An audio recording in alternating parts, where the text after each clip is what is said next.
So I'm going to call this my day 11 video for Project Farmhouse. I hooked up my old well tank. I know this pressure switch is set to 45-65 and I've got the bladder set to 43 pounds before we filled anything up. But and then when I turn on the well pump, the first thing I did was open up the petcock and have this drain out to the pit that's in the basement just to blow out any, rusty, dirty water that might have been in there for a couple of minutes. And then I closed that off.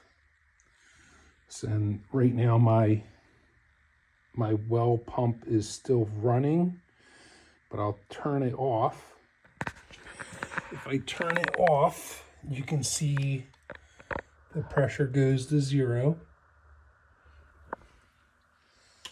And then if I turn it back on, you can see my pressure goes up to like 8 or 10 PSI, but it never goes above that. And the pump is just gonna keep on running. So I don't know what's going on.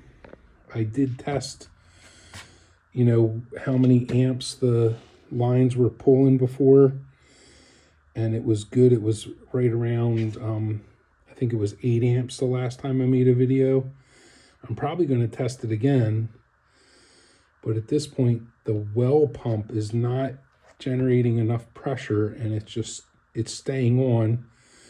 So my best guess is there's something wrong with the well pump. So I'm probably going to have to call somebody to help me figure it out. Or my other option is to go buy a well pump and replace it and, inspect the old well pump and see what's going on. But yeah, that's where I'm at. I think I'll actually have enough water pressure to run, I'm getting half decent water pressure out of this hose.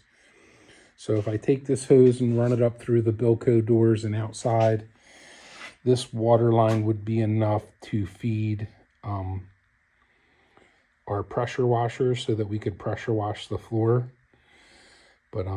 But yeah, something's definitely wrong here, so I'm gonna have to figure it out.